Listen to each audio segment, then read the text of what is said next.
Alors, bonjour Africains, plus précisément les Ivoiriens. Je m'excuse d'abord pour ma posture alitée, parce que je ne suis pas encore sorti du lit. Mais je tenais absolument à partager avec vous l'audio que je viens d'écouter.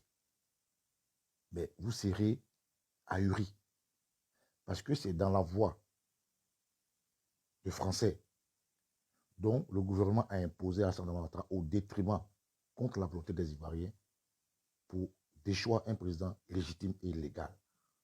Vous allez écouter, mais ça va vous donner froid dans le dos pour comprendre comment leur pseudo-démocratie, le monde qu'ils vendent tant, fonctionne. Camarades, soyez attentifs, écoutez cette vidéo et partagez-la massivement pour ceux qui doutent encore de ce que le président Gbagbo a gagné les élections. Écoutez.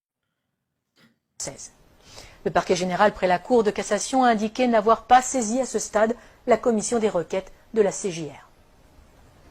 En 2011, alors que Laurent Gbagbo a remporté les élections de 2010, malgré les quelques 450 000 électeurs fantômes rajoutés dans le Nord, Ouattara et ses amis français décident de forcer les urnes.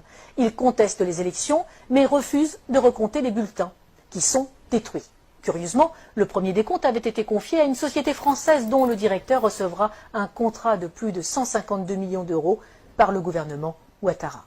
Le 11 avril 2011, après 10 jours de combats à Abidjan et de bombardement de la résidence présidentielle par les forces spéciales françaises de la Force Licorne et l'ONUCI, Laurent Gbagbo est arrêté en compagnie de son épouse Simone par les forces françaises. Ce n'est pas la fin des morts. Des centaines de civils seront arrêtés, torturés et exécutés par les complices de Sarkozy. La famille de Laurent Gbagbo, les militants, les ministres, des professeurs, des fonctionnaires.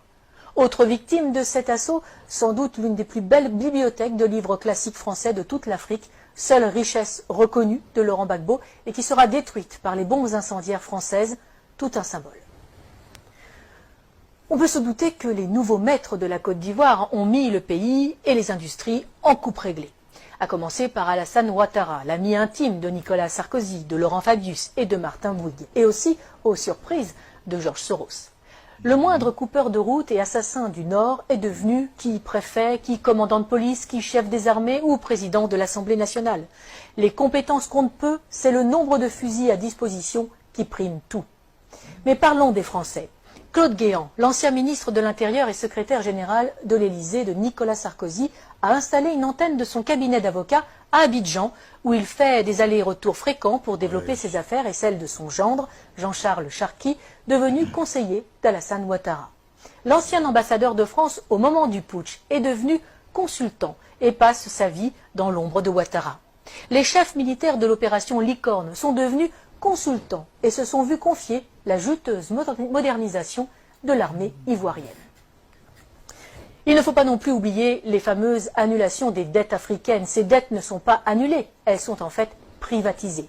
Les sommes dues et qui ont été payées par les contribuables français sont finalement payées à des entreprises privées du pays créancier pour réaliser des travaux dans le pays créditeur. Travaux largement surfacturés le plus souvent, les contribuables français sont volés de leur remboursement, les Africains spoliés de leurs investissements. Et généralement, les entreprises favorisées sont dirigées par de grands amis des présidents et ministres en place en France. Ils ne peuvent quand même pas exécuter Laurent Gbagbo, bien que un procès en Côte d'Ivoire, oui, mais sans lui, car il est trop populaire. À la Cour pénale internationale, ce sera mieux, surtout qu'elle est le parfait outil de justice des vainqueurs.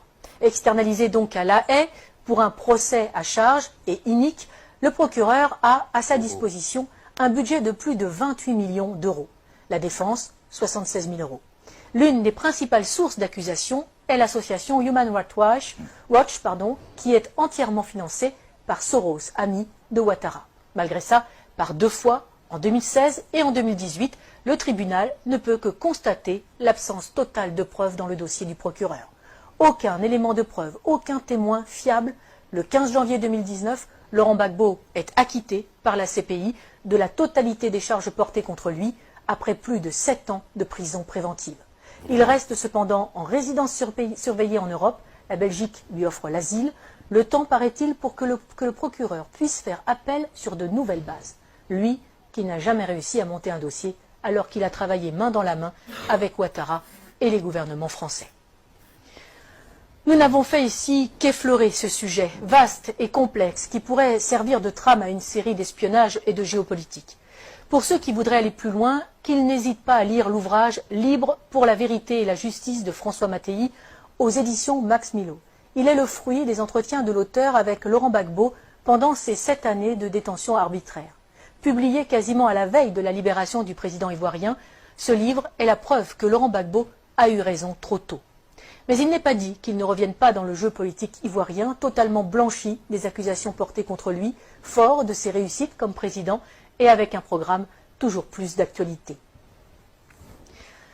Il faudrait plus de chefs d'État comme lui en Afrique, conscients des atouts de son continent, préférant des relations saines avec la France plutôt que l'exigence d'une repentance perpétuelle imposée aux Français pour des crimes qu'ils n'ont pas commis. Une repentance qui n'est là que pour cacher le pillage de l'Afrique par des multinationales et imposer une invasion migratoire ruineuse et destructrice pour l'Europe. Défense de l'identité nationale, mise en œuvre d'un patriotisme social permettant de vivre et de travailler au pays, non-alignement, intégrité de ses élites politiques et économiques. Il faudrait peut-être aussi plus de Laurent Gbagbo en Europe.